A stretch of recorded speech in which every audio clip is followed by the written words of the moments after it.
Kurituka imeni wede Osanti bongo wele kikumanda mbize ike Osanti bongo wele kikumanda mbize ike Yewiri mabidi Président du Sénat, et au mien propre, la bienvenue dans cette salle de congrès du Palais du Peuple à l'occasion de votre adresse à la nation.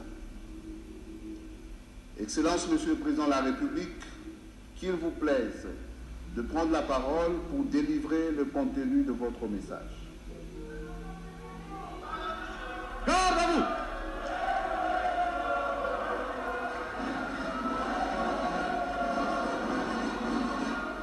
Allez! Mort! Gardez! Vous! Centre! Portez! Arme! Musique! Ouvre la main!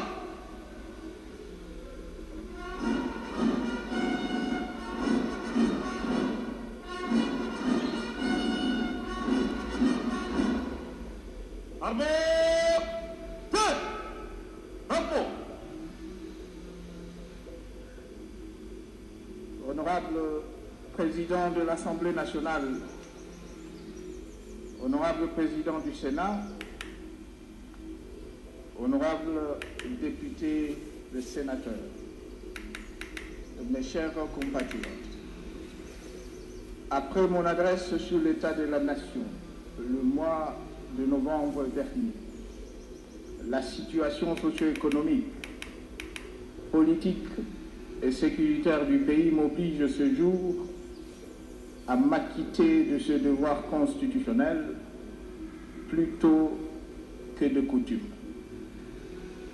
En effet, la morosité des indicateurs macroéconomiques laisse aujourd'hui nos concitoyens perplexes au regard de son incidence bien compréhensible sur leur pouvoir d'achat.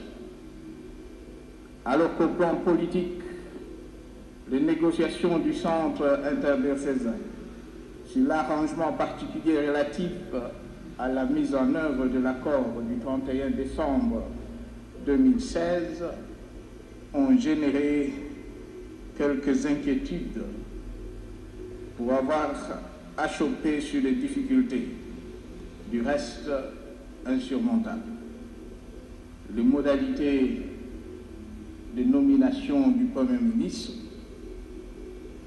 et la désignation d'une nouvelle personnalité à la tête du Conseil national de suivi des accords, CINSA en sigle. Aussi, les dernières évolutions dans le Kasaï central et ses environs sont-elles restées marquées au plan sécuritaire par les actes de barbarie inacceptables et condamnables, dont la profanation et le saccage de nombreux édifices religieux, le viol d'une centaine d'éléments de nos forces de police et de l'armée, ainsi que celle de plusieurs civils et 2 experts des Nations Unies.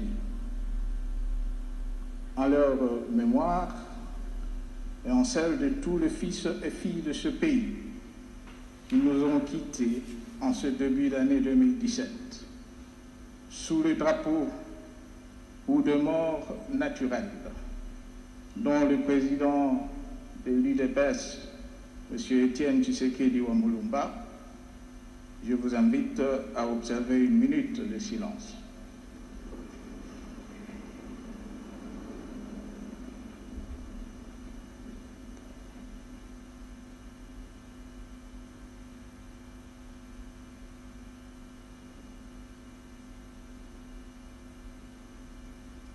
Merci.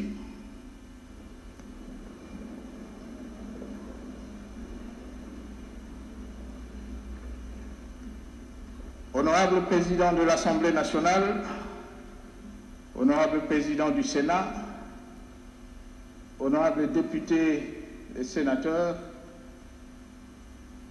mes chers compatriotes, le premier trimestre de l'année en cours a été marqué au plan sécuritaire par une évolution positive et encourageante de la situation dans l'est du pays, où nos populations du Tanganyika, du sud et du nord Kivu ont renoué progressivement avec la paix et la tranquillité, grâce aux opérations militaires de nos forces de sécurité. Profonde préoccupation. L'énigme du départ au contour coutumier a été dénouée à travers un processus politique et administratif initié par le gouvernement central. Face aux atrocités inacceptables commises sur des victimes innocentes et en raison de la persistance de troubles à l'ordre public, mettant en péril la paix et la stabilité du pays, il ne nous reste plus qu'à déférer à notre obligation constitutionnelle, celle de rétablir l'autorité de l'État dans cette partie de la République par tous les moyens légaux possibles. C'est ici le sens des ordonnances que je viens de signer, mettant en place un secteur opérationnel dans le Kasaï, de manière à intensifier sa présence accrue dans les provinces touchées, à travers les milices ayant en charge l'intérieur et les affaires coutumières, en vue de la poursuite du règlement politique et administratif de nombreux conflits coutumiers signalés ça et là, et ce avec l'aide de l'Association nationale des autorités traditionnelles du Congo. Il est clair que le responsable présumé de toutes les exactions et crimes graves sur les civils, dont à ce jour 7 militaires de forces armées, déjà aux arrêts, répondront de leurs actes devant la justice. De la même façon, les crimes commis sur le milice, par le milicien sur le paisible citoyen, les agents de l'ordre et ceux des Nations Unies ne resteront pas impunis. Leurs auteurs, qui font eux aussi déjà l'objet des enquêtes judiciaires au niveau des parquets et auditorat militaires compétents, devront être sanctionnés conformément à la loi. D'ores et déjà, les instructions ont été données au gouvernement de la République afin qu'il apporte le concours nécessaire à la réalisation de 10 enquêtes. En attendant, je lance un appel au calme dans le Kasaï central et j'invite les quelques jeunes entraînés dans des aventures sans lendemain, aux conséquences dévastatrices pour nos populations de provinces affectées, à déposer les armes et à cesser leurs actions criminelles. Honorable Président de l'Assemblée nationale, Honorable Président du Sénat, Honorables députés et sénateurs, je me fais le devoir de rappeler, une fois de plus, la fragilité des fondamentaux de notre tissu économique, tourné essentiellement vers le secteur tertiaire, et marqué d'une part par l'importation de biens de première nécessité consommés par les Congolais et que nous ne produisons pas, et d'autre part par l'exportation de matières premières vers le pays industrialisé, source de nos principales recettes budgétaires, mais dont la fixation de cours échappe à notre contrôle. Il va sans dire que tant que nous ne changerons pas ce paradigme, dont notre économie restera fragile et fera continuellement les frais des surbauts de la conjoncture économique internationale. Dans le même ordre d'idées, tant que notre système fiscal sera écrasant, discriminatoire et truffé d'une parafiscalité lourde, le climat des affaires ne sera pas propice à l'investissement productif ni civisme fiscal. Aujourd'hui, nous avons pris la mesure du défi. Il nous faut agir sans plus attendre. En plus des investissements publics légitimes, l'option est donc définitivement levée de promouvoir le soutien au secteur privé productif à travers particulièrement l'appui direct aux petites et moyennes industries et aux petites et moyennes entreprises, spécialement celles engagées dans l'agro-industrie, inscrivant leurs activités dans le cadre de chaînes de valeur. Il nous faut en effet produire ce que nous consommons, comme j'ai eu déjà à le dire, conférer de la valeur ajoutée à nos produits destinés non seulement à la consommation domestique, mais aussi à l'exportation en vue de les rendre plus compétitifs. Notre pays ne saurait plus indéfiniment être ce grand marché offrant l'opportunité d'affaires et d'emploi au peuple de pays tiers au détriment de sa propre population et de son économie.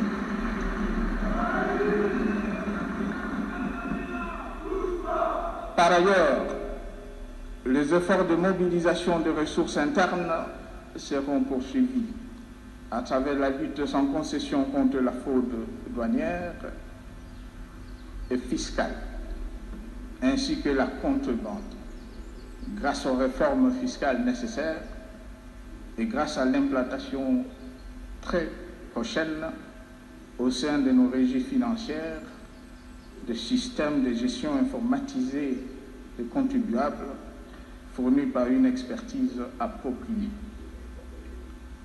C'est ici le lieu pour moi d'insister sur l'impérieuse nécessité pour le gouvernement de la République, l'Assemblée nationale et le Sénat de prendre des dispositions utiles en vue de l'adoption dans le plus bref délai et pendant la session en cours d'une nouvelle loi sur la fiscalité, de celle sur le partenariat public-privé, sans omettre la finalisation de la loi portant révision de certaines dispositions du Code minier, en sursis depuis plusieurs mois devant les deux chambres.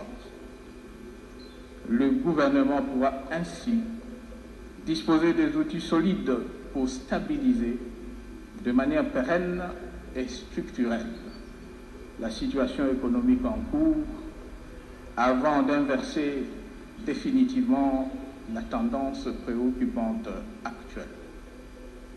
L'amélioration de la situation sociale de nos populations en dépend. Honorables députés et sénateurs, je voudrais rappeler à la jeunesse de notre pays que la mise en œuvre effective de politiques appropriées promises en novembre dernier en vue de sa réinsertion socio-économique a démarré.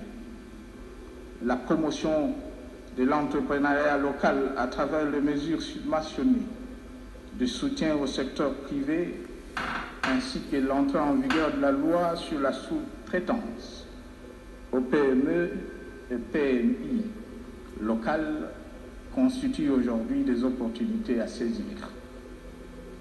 Parallèlement à ces efforts qui créeront plusieurs milliers d'emplois, des entreprises du portefeuille de l'État ont été instruites de privilégier, dans le cadre de leur plan de redressement, la résorption du chômage des jeunes.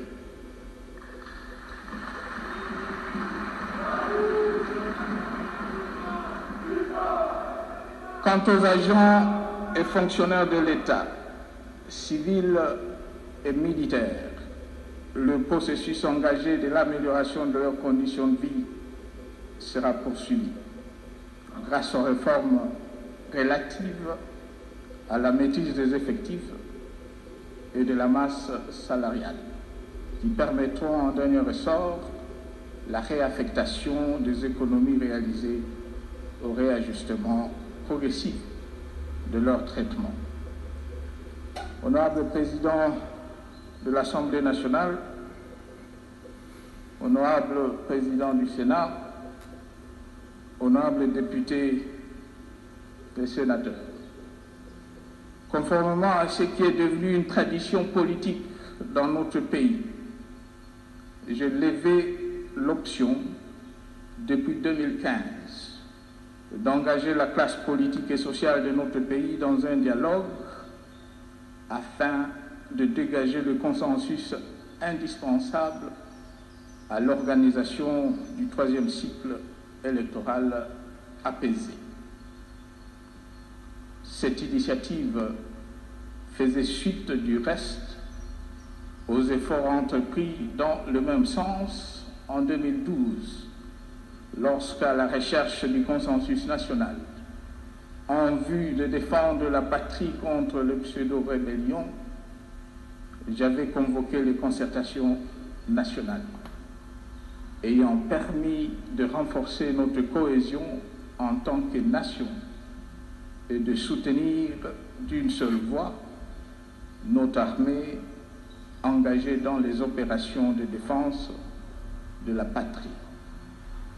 Dans le même ordre d'idées, une fois de plus, la recherche du consensus m'a inspiré dans la convocation en novembre 2015 du dialogue politique national inclusif tenu sous la facilitation internationale de l'Union africaine. Ce forum, précédé lui-même du pré-dialogue entre la majorité et l'UDPS, tenu dans plusieurs villes européennes, débouchera à la Cité de l'Union africaine sur l'accord du 18 octobre 2006 entre l'opposition politique, la société civile et la majorité. Quoique cet accord ait jeté de bases solides à nos attentes, j'avais résolu de déférer à l'impératif de l'inclusivité en vue d'un plus large consensus de parties prenantes au processus électoral, en confiant à la Conférence épiscopale nationale du Congo une mission de bons offices auprès du rassemblement de l'opposition. C'est ici le lieu de rendre hommage aux évêques de l'Église catholique pour l'excellent travail abattu ayant donné lieu à l'accord du 31 décembre dernier et à certains points de convergence sur des modalités de mise en œuvre du dit accord. Hélas, en dépit de leurs efforts louables, ayant permis l'atteinte de plus de 90% des résultats escomptés, les parties prenantes n'ont pu dégager de consensus sur deux points, concernant respectivement la désignation du Premier ministre et celle du président du Conseil national de suivi de l'accord, tel que renseigné dans le rapport final de médiation mais transmise en date du 28 mars dernier. Honorable Président de l'Assemblée nationale, Honorable Président du Sénat, honorables députés et sénateurs, j'aimerais rappeler une fois de plus que l'objectif poursuivi en organisant le dialogue reste l'organisation des élections.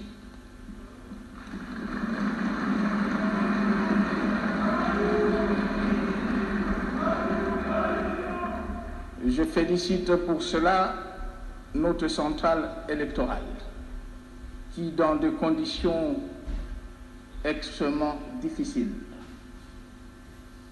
a abattu un travail remarquable et ont permis à ce jour de dépasser la barre de 21 500 000 électeurs enrôlés, avec essentiellement le financement propre du gouvernement de la République, évalué à ce jour à 320 millions de dollars. Je voudrais annoncer solennellement à notre peuple que les élections, que ceux qui en doutent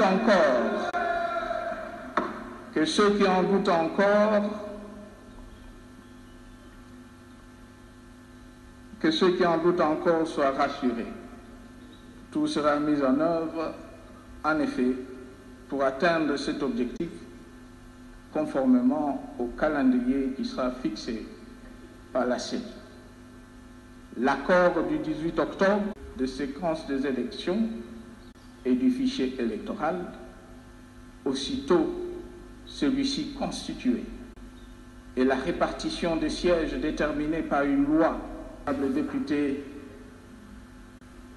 honorables sénateurs. Ce processus étant l'œuvre de Congolais, financé par les Congolais eux-mêmes, aucune ingérence étrangère ni dans son pilotage.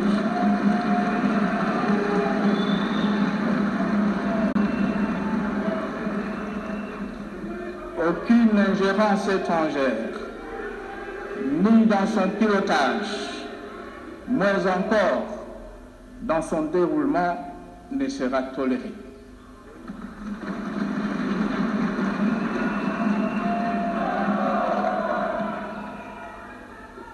Comme dans tout autre pays membre des Nations Unies, il s'agit là d'une question de politique intérieure et relevant en conséquence de la souveraineté nationale.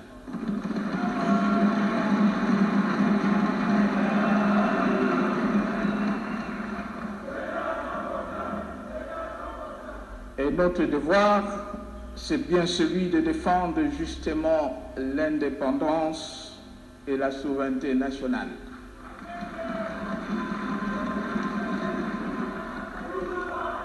Conformément à l'engagement pris devant notre peuple au terme de notre serment constitutionnel.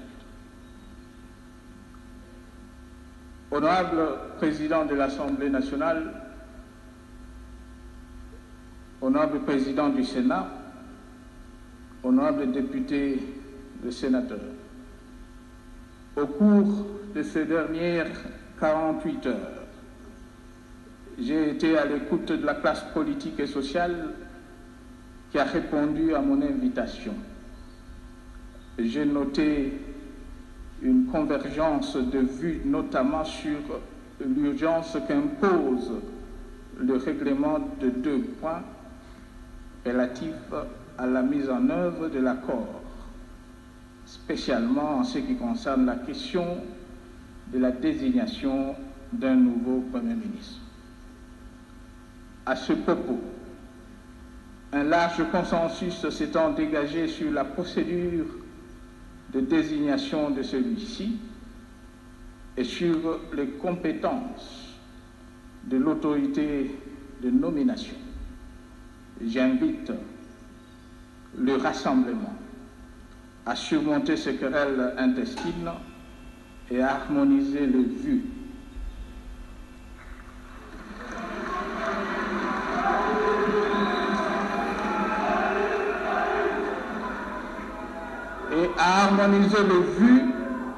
sur la liste des candidats Premier ministre ayant le profil requis et convenu comme souhaité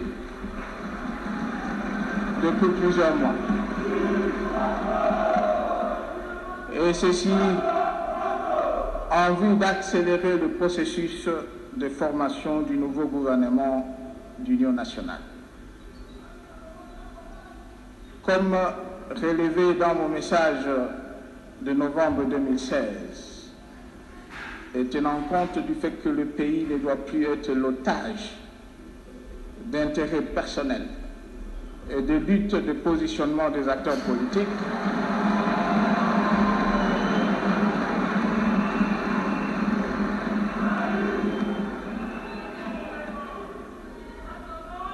comme relevé dans mon message de novembre 2016, et tenant compte du fait que le pays ne doit plus être l'otage d'intérêts personnels et de lutte de positionnement des acteurs politiques, le Premier ministre sera impérativement nommé dans les 48 heures.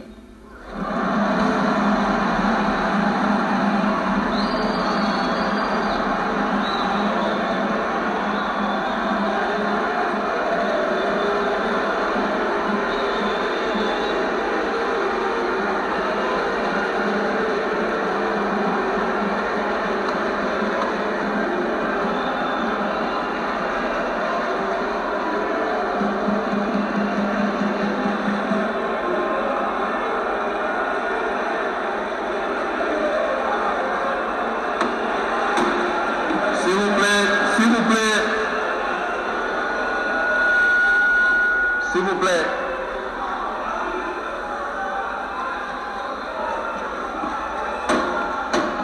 S'il vous plaît, suivez le message du président de la République.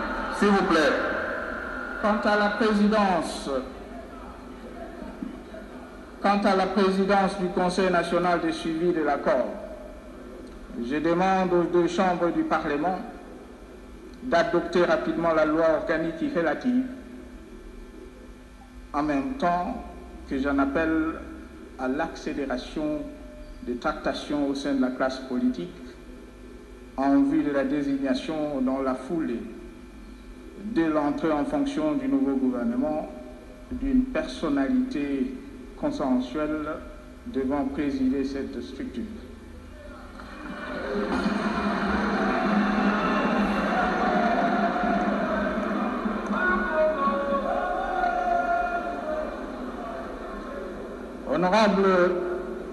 Honorable président de l'Assemblée nationale, honorable président du Sénat, honorables députés et sénateurs, mes chers compatriotes, comme par le passé, la République démocratique du Congo n'a pas vocation à sombrer, mais plutôt à émerger. Ces difficultés conjoncturelles étant bien cernées, elles sont en voie de trouver des réponses appropriées.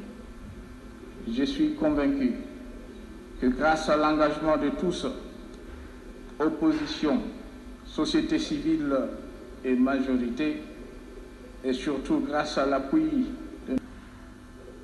de notre beau pays, survivra aux prédictions apocalyptiques et malveillantes de ses détracteurs.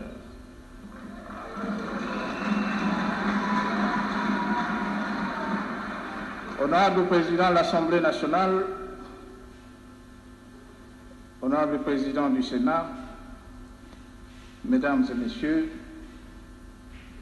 que Dieu bénisse notre pays. Je vous remercie.